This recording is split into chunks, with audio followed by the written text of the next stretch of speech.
Pierre Lebrun, tu t'es rendu hier du côté d'Ottawa pour t'entretenir avec le directeur général des Sénateurs, Steve Staios. Évidemment, vous êtes revenu sur sa déclaration officielle en lien avec les rumeurs qu'on a tous lues sur Internet, qui ont fait surface sur Internet la semaine dernière à propos de certains joueurs de l'Organisation des Sénateurs d'Ottawa. Comment s'est passée cette entrevue-là? Qu'est-ce que Steve Staios avait à dire à propos de sa déclaration officielle, justement? Bien, écoute, ce que je voulais savoir, premièrement, c'est que les sénateurs ont quand même été critiqués par plusieurs gens, pas tout le monde, mais certains gens, pour avoir donné plus d'attention à cette situation. C'était comme une histoire locale en général, et puis ça a devenu une histoire qui a eu plus d'attention à travers la Ligue après sa déclaration des sénateurs. Mais Steve Staios, quand je lui ai demandé ça, a été aucune hésitation, aucun regret. 100% pour lui, l'idée, c'était de protéger son joueur, protéger ses joueurs. Et puis, il va toujours protéger ses joueurs. Puis, en fait, il m'a indiqué qu'il y a plusieurs de ses joueurs qui lui ont dit après cette déclaration qu'ils l'ont apprécié, qu'ils étaient contents qu'il l'a fait. Puis d'ailleurs, tu l'as vu dans les commentaires de Tim Stützle, de Brady Tkachuk. On était heureux que l'organisation a dit quelque chose. Alors, écoute, c'est une situation délicate. Je pense pas que c'est facile comme situation d'une façon ou l'autre. Mais Steve Staios, absolument aucune hésitation quand on a parlé hier qu'il ferait la même chose encore. Ouais. Et on n'a tellement pas besoin de ça présentement du côté des Sénateurs d'Ottawa. On a amorcé la saison plein d'espoir. On se disait, c'est l'année des Sénateurs. Est-ce qu'on est capable de faire un bon bout de chemin en séries éliminatoires? Et là, présentement, les Sénateurs sont à égalité avec les Blue Jackets de Columbus au dernier rang dans l'Est. Et comme je le mentionne, on n'avait pas besoin d'une nouvelle comme ça, évidemment. Non, ça n'aide pas les choses. Et puis, les Sénateurs qui connaissent une mauvaise séquence là, pendant 3 semaines, puis en même temps, le restant de la division Atlantique, gagne. Tout le monde gagne. Alors, c'est vraiment une combinaison qui est le pire scénario pour les Sénateurs. Quand j'ai parlé avec Staios hier, puis je suis d'accord avec lui, quand tu regardes les chiffres des Sénateurs, dans quasiment tous les autres aspects, c'est une équipe qui devrait être plus haut dans le classement. Mais ils ne s'en cachent pas, puis on le voit nous autres mêmes, Alex. Le problème avec les Sénateurs, c'est qu'ils n'ont pas eu assez d'arrêts cette saison, des problèmes dans les buts. Et puis c'est ça qui vraiment fait mal à l'équipe, parce qu'à part de ça, quand tu regardes les statistiques avancées et tout ça, les Sénateurs qui devrait être une équipe dans les séries éliminatoires basée sur ces chiffres-là. Mais une des plus vieilles histoires dans l'histoire de la Ligue, c'est si ton gardien de but ne fait pas sa job, ça va être difficile de gagner des matchs. Alors, c'est ce qui fait mal aux Sénateurs. C'est pourquoi il a été chercher James Reimer, au moins à court terme, parce que pendant que Linus Ullmark est à l'écart, on ne peut pas tout mettre sur Mary Lyland, le jeune gardien, qui, lui, a de la misère cette année. Tu sais, j'ai demandé à Staios, est-ce que tu as pensé peut-être d'aller chercher un vétéran l'été passé pour être numéro 2 derrière Ullmark? Il m'a dit oui. Il a regardé au marché, mais à la fin de la journée, Mary Lynan, l'an passé, dans ses 12 matchs, avait une moyenne d'efficacité de 9,25. Alors, les Sénateurs, je ne les blâme pas, pensaient qu'il était prêt, lui, pour être en Ligue nationale cette année. Et puis, on a encore beaucoup de confiance dans ses talents à long terme. Mais évidemment, présentement, cette saison, c'est pas facile. Et même si Linus Ullmark était là, souvenez-vous à quel point, depuis le début de la saison, c'est compliqué pour Linus Ullmark. Et je pense qu'il n'y a personne qui s'attendait à ce qu'il ait une saison comme ça non plus. Donc, Ullmark ne fait pas le travail, Merilanen non plus. Et ça explique un peu pourquoi on est à égalité présentement au dernier rang dans l'Est avec les Blue Jackets de Columbus. Et tu me vois venir, premier entraîneur congédié dans la Ligue nationale de hockey, Dean Evason, qui a été remercié de ses services après 127 matchs avec les Blue Jackets de Columbus. Et c'est Rick Bowness qui va prendre sa place. Et ça, c'est quand même une surprise, parce que Bowness avait pris sa retraite. Et là, il disait, écoute, je le sens plus, je suis content de prendre ma retraite, je vais passer à autre chose. Ça n'a pas été long. Il revient derrière un banc de la Ligue nationale de hockey. Oui, ça y manquait trop. Ouais. Ben écoute, on s'est quand même rendu jusqu'au 12 janvier avant qu'on ait un entraîneur congédié dans la Ligue nationale, Alex. Alors, c'est quand même du progrès comparé dans les dernières saisons qu'on a eues dans la Ligue nationale où les entraîneurs sont toujours congédiés avant la moitié de saison. Mais dans le cas des Blue Jackets, écoute, j'ai parlé avec Don Waddell, le directeur gérant.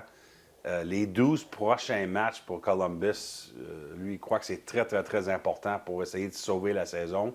Alors, il pensait vraiment qu'il ne pouvait pas attendre avant de prendre cette décision, que les 12 prochains matchs avant la pause olympique va décider la saison des Blue Jackets. Puis, tu sais, il y a peut-être des gens qui nous écoutent qui disent, bon, OK, les Blue Jackets, pourquoi que c'est tellement important? Il faut se rappeler, là, Columbus a fini seulement 2 points derrière le Canadien. Ouais. Pour les séries éliminatoires l'année passée, on avait quand même, on espérait chez Columbus cette saison de prendre un autre pas d'avance. C'est fini le rebâtissage. Les Blue Jackets veulent gagner. C'est pourquoi que dans le modèle d'ailleurs a été chercher Mason Marchment avant les fêtes. C'est pas une équipe qui veut rebâtir, là. C'est une équipe qui veut gagner. Alors c'est de la pression à l'interne. C'est pour ça qu'on a changé d'entraîneur. Dans le cas de Rick Bowness, ça a été tellement vite fait cette décision que Rick Bowness est seulement signé pour le restant de la saison, Alex. Il n'a pas signé à long terme dans le modèle et Rick Bowness, à la fin de la saison, vont se parler pour voir comment que ça a été, c'est quoi le fit, puis on verra où que ça va après ça. Mais pour le moment, Bowness, seulement pour le restant de la saison, a signé un contrat. Donc, Rick Bowness, qui revient à 70 ans, va avoir 71 ans dans 2 semaines à peine. Ça me rappelle un peu quand Jacques Martin avait pris la place de DJ Smith en décembre 2023 pour retourner derrière un banc de la Ligue nationale de hockey à 71 ans. Il faut que ça te manque beaucoup. Qu'est-ce que Rick Bowness va chercher là-dedans, justement? Bien, écoute, si tu regardes ce que Rick Bowness a fait pendant sa carrière, il y a vraiment un impact vite fait sur ses équipes. On se rappelle que Rick Bowness avait remplacé Jim Montgomery à Dallas.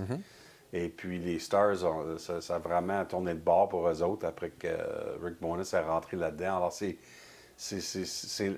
puis évidemment, à Winnipeg, Rick Bowness a connu beaucoup de succès. Alors, écoute, je pense que Don Waddell respecte le fait que Rick Bowness, sa réputation, c'est qu'il y a beaucoup de respect des joueurs, surtout que les vétérans. Alors, écoute, on espère de tourner cette barre à Columbus parce que quand même, oui, ils sont en dernière place avec les Sénateurs, mais on va être d'accord, la conférence de l'Est, il n'y a pas vraiment de mauvaise équipe non plus. Ah non, c'est vraiment proche le classement. Et puis c'est pour ça que les Blue Jackets pensent qu'ils peuvent sauver leur saison.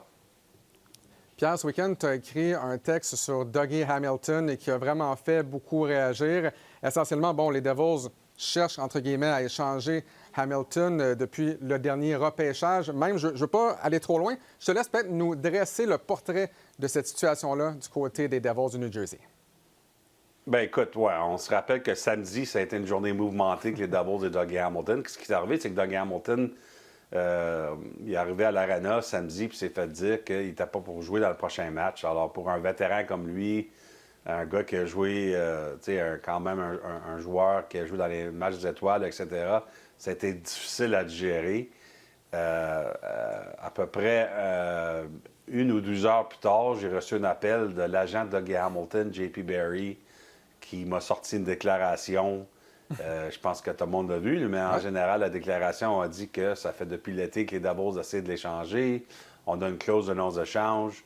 On est prêt maintenant à travailler avec les Devils pour essayer de trouver une nouvelle équipe pour Dougie Hamilton. Alors, évidemment, ça a brassé la Ligue nationale pas mal. Mais c'est pas facile. Dougie Hamilton, il y a encore 2 ans sur son contrat après cette année, 9 millions par année.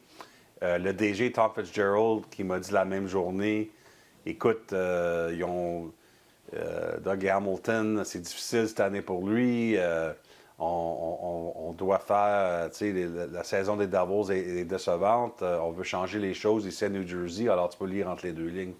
Tom Fitzgerald qui veut échanger Dougie Hamilton.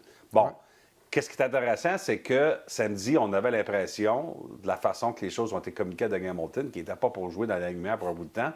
Mais tout à coup, lundi soir, il a joué Soudainement, pour Minnesota. Alors, il a juste manqué un match. 2 passes en plus, je me suis informé aujourd'hui, Alex, pour voir, bon, est-ce que ça change les choses? Et je m'ai fait dire absolument non.